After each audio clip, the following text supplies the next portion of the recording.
worth fighting for. IP, lawsuits, and the art of valuation. You've registered your intellectual property. Congrats. But now comes the real question. What's it worth? Not in theory, in court, when you're raising capital, closing a deal, licensing your brand, pitching to investors, securing a loan, or turning down a lowball offer from someone who loves your work. Today, we're unpacking how the world puts a price on patents, trademarks, and copyright. It's methodic, reflective, strategic, and intentional because in IP, value isn't just about protection. It's the number that gets you paid. You are listening to Intangiblia, the podcast of intangible law, plain talk about intellectual property. Please welcome your host, Leticia Caminero. Hello and welcome to Intangibilia, the podcast exploring the invisible assets shaping our real world.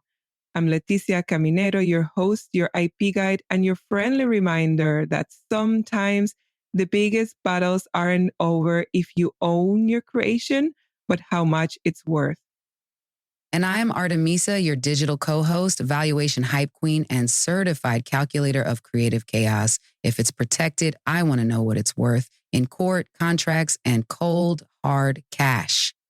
Today, we're diving into a deceptively simple but compelling question. What's the value of your intellectual property? We're talking real numbers, real strategy, and real global court decisions. Because in IP, the drama isn't just in the infringement, it's in the valuation. But before we go any further, a quick note. This episode was created with the assistance of artificial intelligence. Any opinions expressed by the AI, me, and my co-host Artemisa are very bold, very digital commentators, are hers alone. Let's keep it fair and factual. Okay, you've got your IP, it's registered, it's yours, but when the time comes to license it, defend it, or pitch it, everyone's asking the same thing. How much is this worth? That's where valuation enters the chat. And no, it's not just guesswork or vibes. IP valuation is about putting a dollar or peso, euro, rupee, or yens on the creative work you've protected. It's not about ideas. It's about what you've legally locked in, like a patent, a design, a formula, or your brand identity. Let's break it down beautifully into three main methods. No spreadsheets are required. Method 1, cost base. Basically, how much did it take to make this thing? Think time, money, R&D, brain power, or caffeine-fueled all-nighters. Method 2, market basis. This one asks, what are other people paying for similar IP? If your design patent looks like something already sold for a fortune, that sets a benchmark. And method 3, the juicy one, income base. How much money will this generate in the future? We're talking royalties, licensing revenue, projected sales, all the juicy bits that make investors lean in. Now, these sound neat and tidy, but in real life, valuation is full of friction. Different courts, countries, and industries all approach it differently.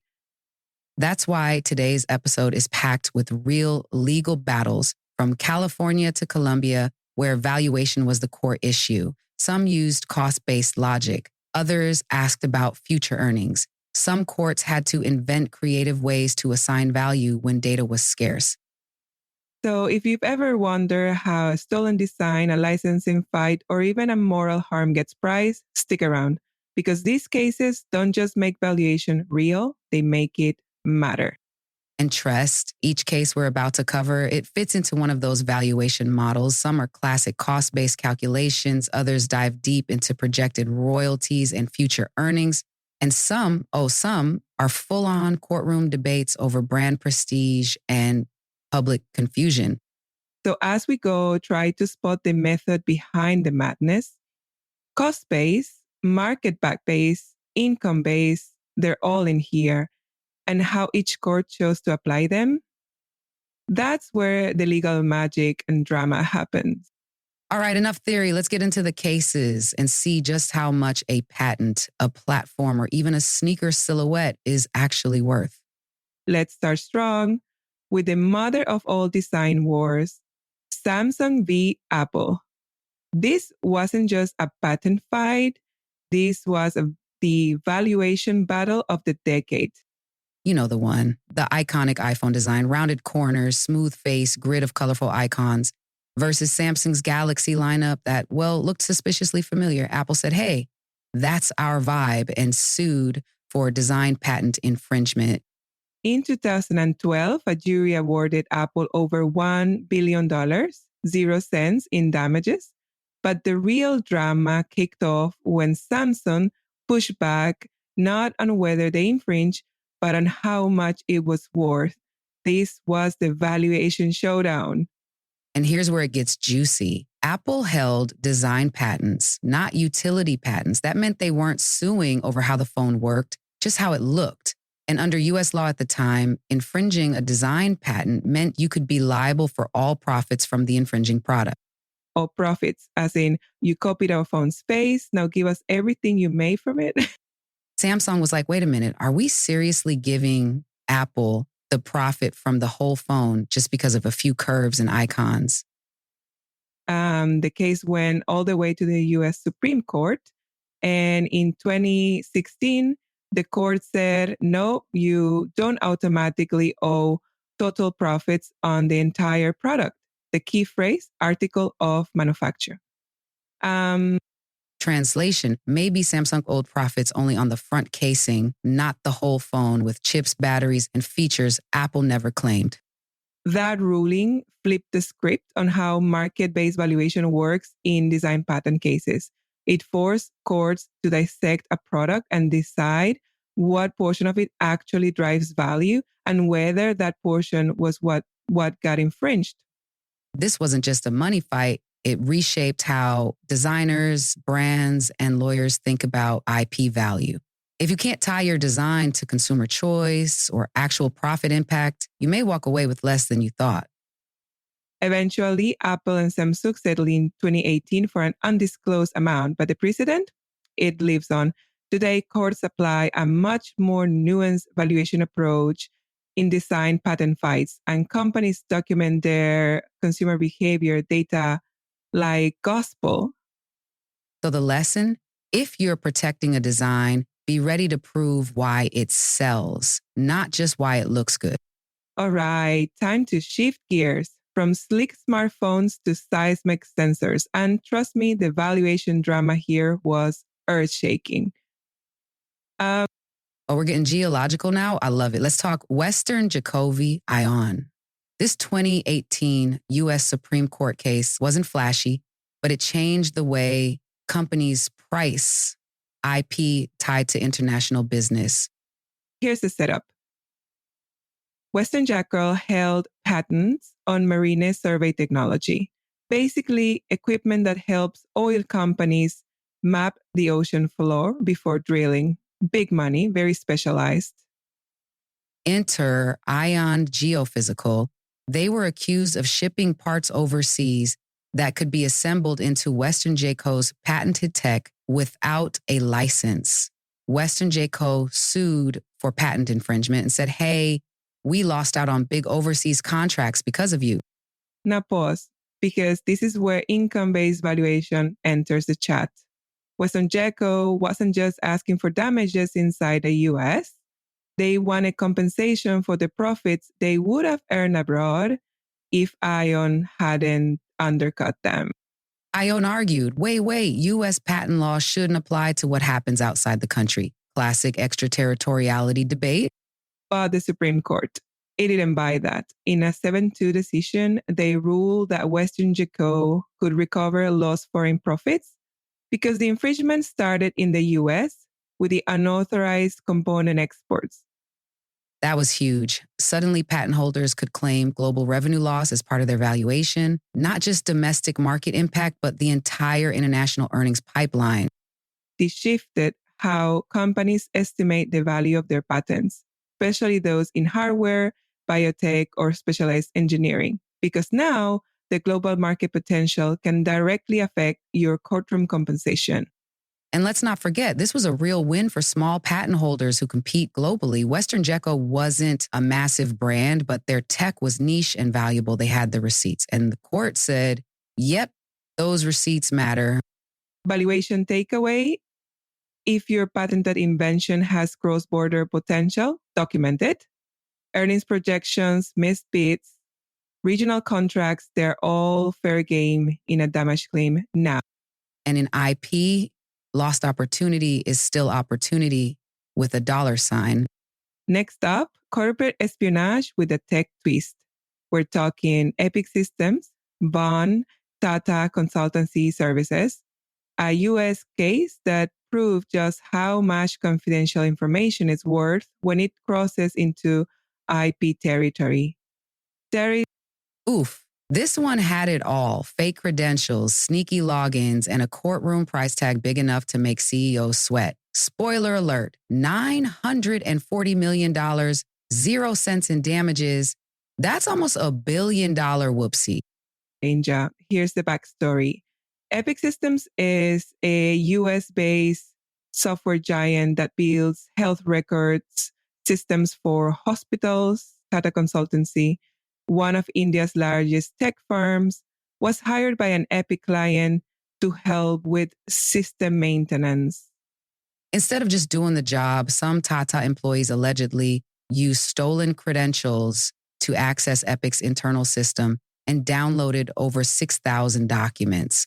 Not code exactly, but manuals, configuration files, tools, basically the IP that teaches you how the engine runs. Epic found out and they were not amused. They sued for trade secret misappropriation and made a compelling case that Tata used those materials to build and improve their own competing healthcare software. Here's where it gets valuation worthy. The court had to determine not just if Tata used the material, but how much value it gave them, because this wasn't a direct copy paste of code. It was stealth learning, shortcutting the R&D process. Exactly. So the damages calculation leaned into an income-based approach.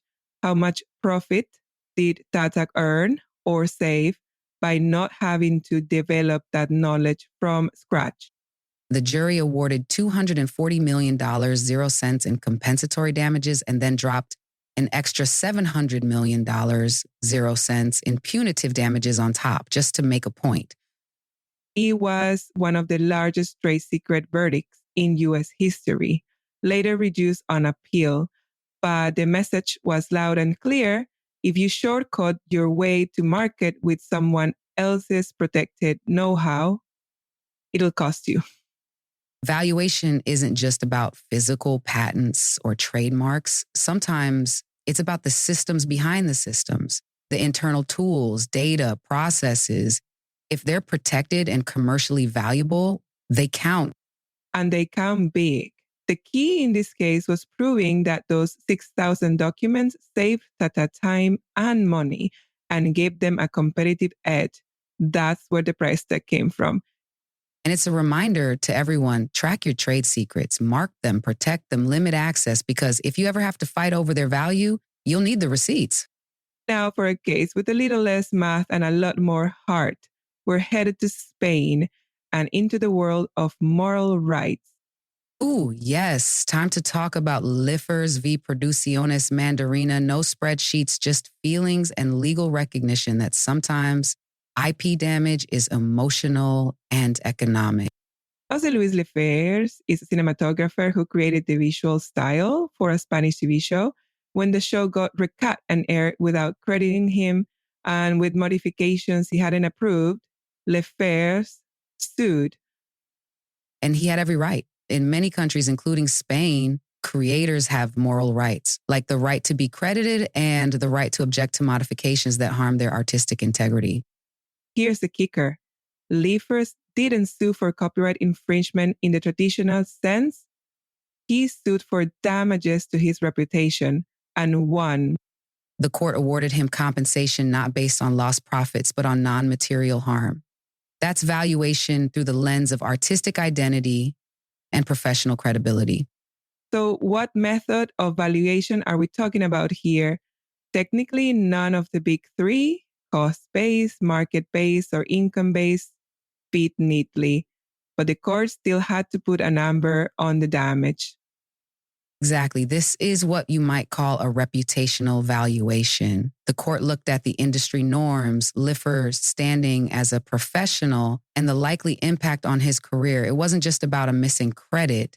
It was about what that missing credit cost him in prestige, visibility, and future work.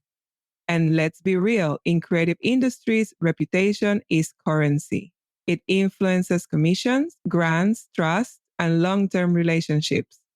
So the takeaway, even if you're not losing direct income, IP law in the right jurisdiction can still recognize and compensate harm to your name, your style, your dignity. It's a great reminder that valuation isn't always about bank statements. Sometimes it's about the invisible value behind the credits and the respect those credits represent. Let's talk standard essential patents, aka SEPs. These are the patents that are so fundamental, so baked into global tech standards like 4G, Wi-Fi, or USB that everyone has to use them. And if you own one, you're basically holding the keys to the digital kingdom. Today's case, Unwired Planet v. Huawei, a UK court drama that shook up how we value those golden keys. Unwired Planet had acquired a bunch of steps from Ericsson. We're talking mobile communication tech that powers everything from phone calls to streaming cat videos. They offered Huawei a license. Huawei said too expensive. Unwired sued. And boom, we've got ourselves a courtroom showdown over what a FRAND license should cost. FRAND stands for fair, reasonable, and non-discriminatory. It's the gold standard for SEP licensing. But here's a billion-dollar question. What exactly is fair and reasonable? That's where valuation walks in, sipping tea like, oh, you rang? The court had to decide not just if Huawei infringed, but how much the license should have cost and whether Unwired's offers were in line with global norms. And get this, the UK court didn't just look at British markets, it went global, setting a worldwide royalty rate that Huawei would have to pay to use Unwired's patents everywhere. That was groundbreaking because up until then, most SEP battles were local. You're using it here, pay us here. But this ruling said, nah, if you're a global company using global standards, the license is global too. So what kind of valuation are we dealing with here? Definitely income-based. The court calculated how much revenue the patents could reasonably generate through global licensing. Plus a little market-based flavor. They compared Unwired's offers with other SEP agreements to make sure the rates weren't wildly out of step. And of course, this all sent a message to other patent holders. If you're sitting on SCPs and want to enforce them, be ready to back up your royalty demands with solid data. Usage rates, comparable licenses, market coverage. Because vague demands won't cut it. Courts want valuation math, not vibes. The ruling set a precedent that's been echoed in India, China, and beyond. It forced companies to approach SCP licensing as a structured global valuation strategy, not just a numbers game. So yes, owning a standard essential patent can make you powerful, but only if your licensing terms can pass the global sniff test. Intangiblia, the podcast of intangible law, plain talk about intellectual property. Time to head to India. And yes, we're still in the world of mobile technology, but this time it's Lava International, a local smartphone manufacturer, taking on global telecom giant Ericsson. This case is basically the Indian remix of Unwired Planet. Ericsson claimed Lava had been using its standard essential patents, again, SEPs, for things like GSM and 3G connectivity without a license. And Ericsson wasn't just asking politely. They wanted Lava to cough up royalties at a global rate that had already been challenged as too high in India by other manufacturers like Micromax and Intex.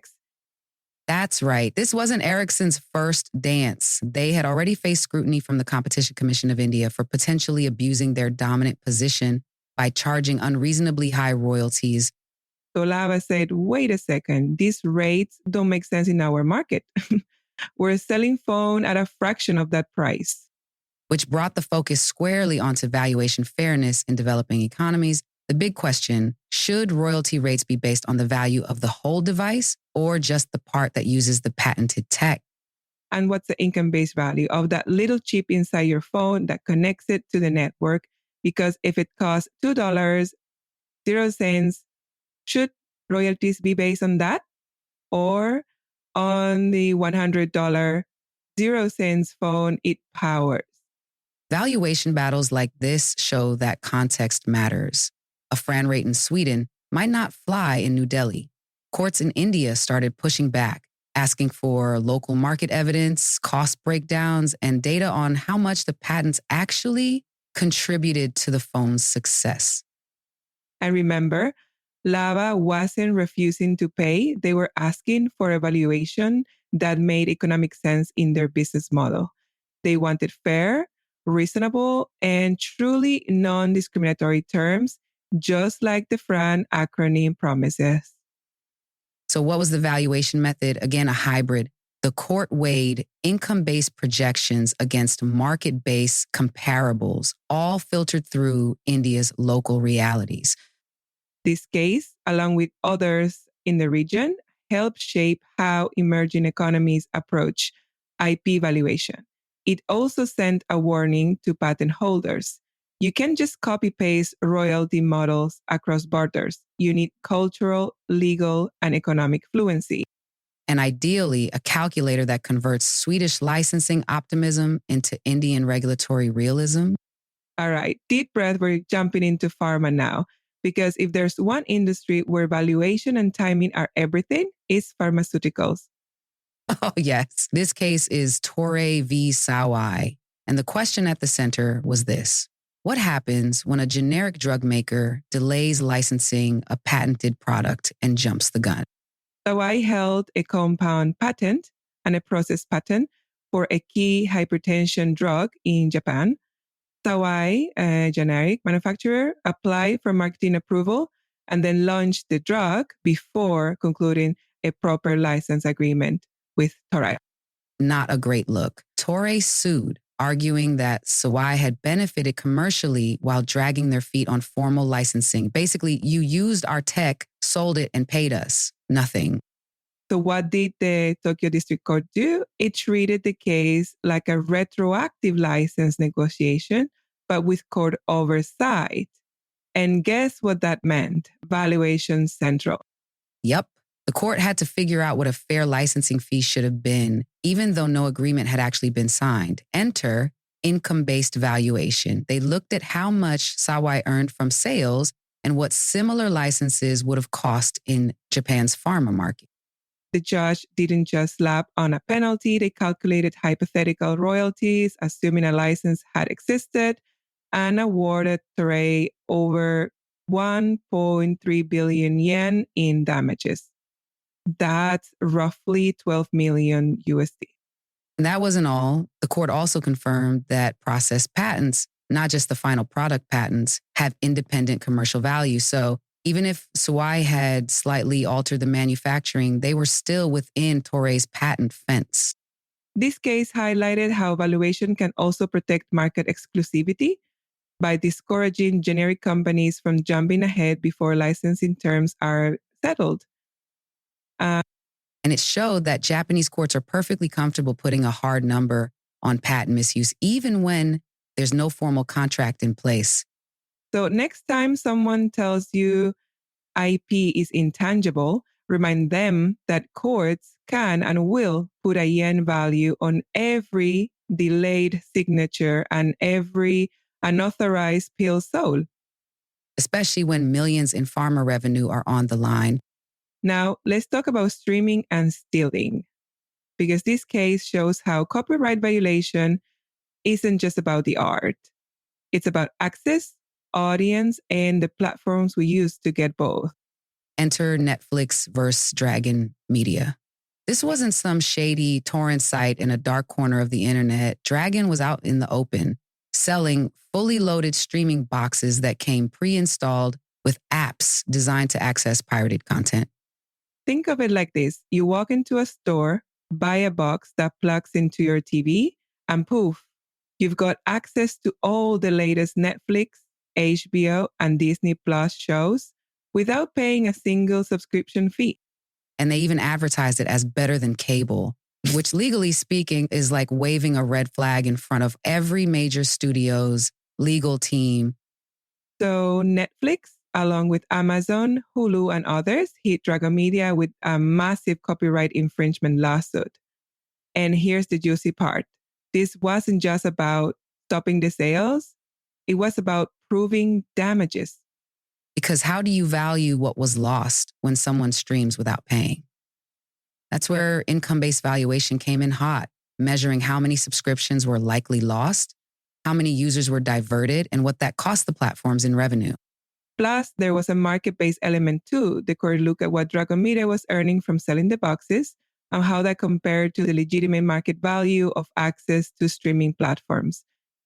Spoiler, it was nowhere near fair. The court ordered a permanent injunction, shut the whole operation down, and awarded a massive default judgment of nearly $14 million, 0 cents in damages.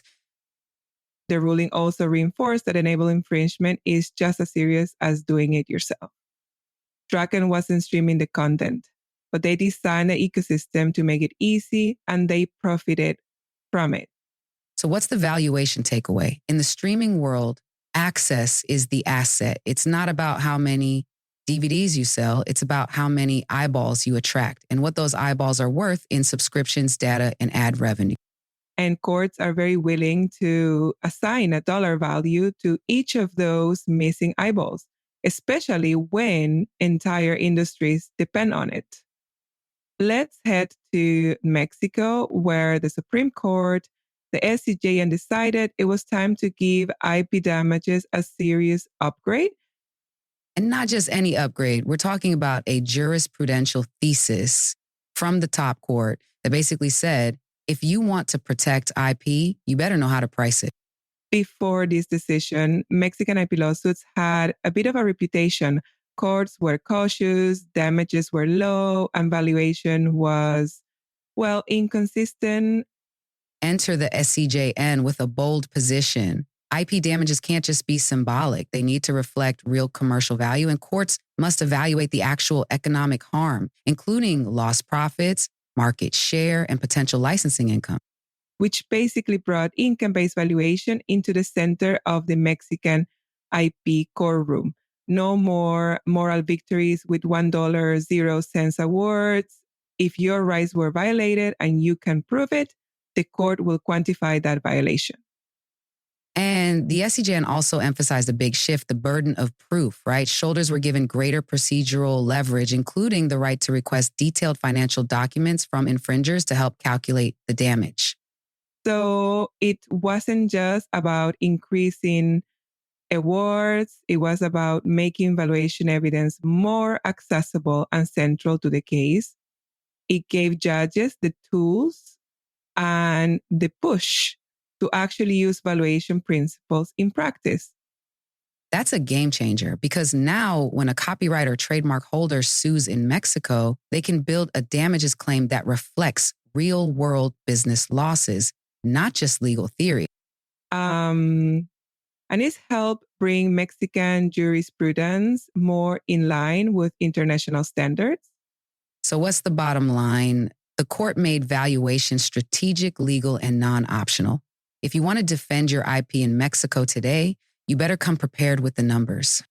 And if you're an infringer, you better be ready to disclose your books because the price of playing dirty just got a whole lot higher. If you thought IP only got the litigios in tech or pharma, think again. This case is about a sneaker, a slogan, and a very famous radio station. Let's set the stage. Los 40 is one of Colombia's biggest radio networks, music, pop culture, Gen Z vibes. And a few years back, they ran a major campaign using the phrase all-star. Now, if you've ever owned a pair of Converse Chuck Taylors, that slogan might ring a little loud. All-star isn't just a phrase. It's part of Converse's globally protected brand identity. Converse wasn't having it. They sued, arguing that Los 40's use of all-star created brand confusion, diluted their trademark, and basically piggybacks off the cultural equity they'd built over decades. And here's where valuation comes in. Converse didn't just say, you use our phrase.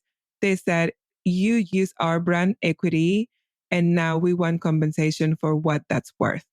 Which means this wasn't about a lost shoe sale. It was about the value of brand identity and how much a non-authorized use in another industry like media could harm perception and revenue. The court agreed that there was unauthorized exploitation of a registered trademark, and they used a mix of market-based and income-based methods to assess the damage. Basically, they looked at the value of Converse's trademarks in Colombia, advertising costs, and how much a similar ad campaign would have cost if Los 40 had actually licensed the phrase. The ruling reinforced that trademarks aren't limited by sector. Just because you're not selling shoes doesn't mean you can casually use a brand's signature phrase to hype your concert series. And it was a win for brand owners everywhere, showing that even in Latin America, valuation isn't just about physical goods. It's about reputation, market positioning, and the power of a phrase. So yes, in the world of IP, even two little words like All-Star can come with serious legal price tags. All right, time to close with the classic Disney twist. And no, this isn't about Cinderella's copyright. It's about digital codes, licensing rights, and whether buying a DVD gives you the right to resell the piece of the magic. Enter Disney v. Redbox. Around 2017, Redbox, the DVD kiosk company you used to see at the grocery store, came up with a creative way to compete in the digital era. They started buying up Disney DVD combo packs, the kind that include a Blu-ray disc, a regular DVD, and a digital download code. Then they crack open the boxes, pull out the digital code, and sell it separately for cheap. Basically, Redbox was like, hey, you want Disney's Moana or The Force Awakens for $5? Just take this code. No streaming service, no license, no subscription, just the code and a smile. Disney's response? A full-blown lawsuit. They claimed Redbox was violating the license terms attached to those digital codes, which clearly stated they were not for resale and intended for personal use only. Here's the fun part. Redbox tried to argue that once they bought the DVD pack, they owned all of it, physical discs and digital rights included. They called it first sale doctrine. You buy it, you can sell it. But Disney clapped back with the ultimate IP rebuttal, not so fast. That applies to tangible goods, not licensed digital content. The download codes weren't sold, they were licensed. And that license came with strings attached. Exactly. So this case became a litmus test for the value of digital IP and whether courts would recognize that even a code has legal teeth if it's tied to licensing restrictions. And valuation-wise, this case was a perfect example of how access can be an asset. Disney wasn't just protecting a piece of plastic.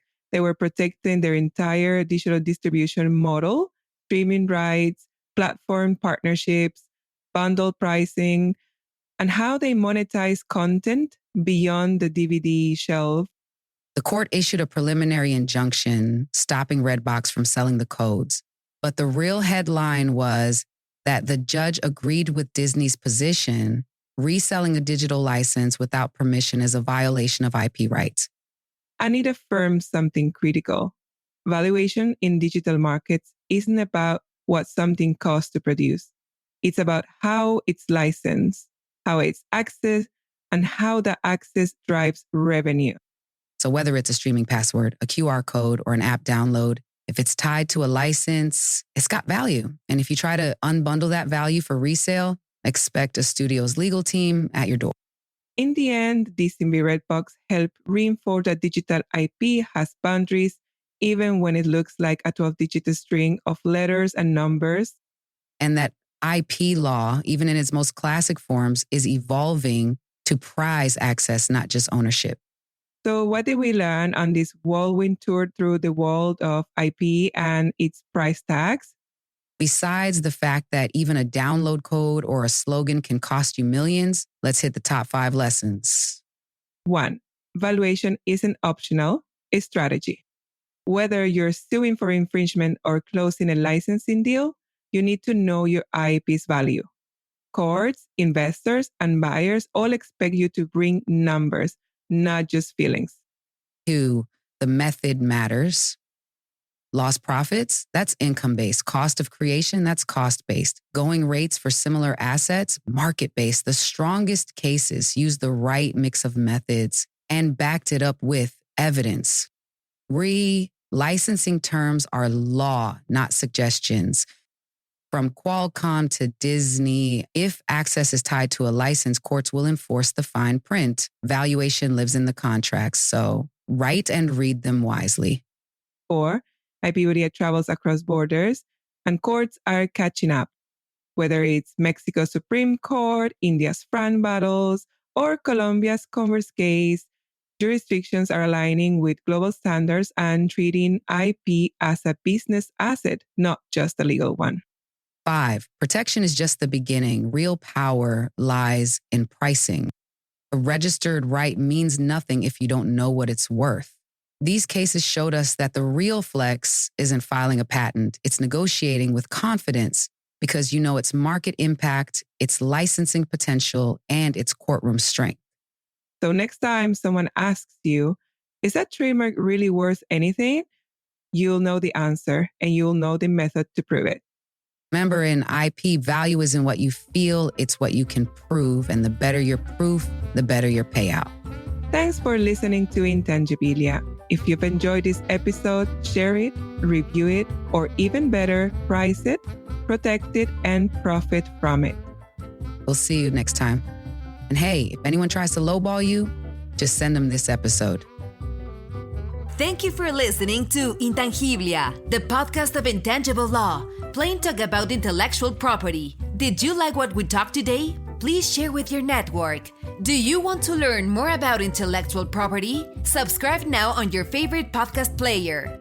Follow us on Instagram, Facebook, LinkedIn, and Twitter. Visit our website www.intangiblia.com. Copyright Leticia Caminero 2020. All rights reserved. This podcast is provided for information purposes only.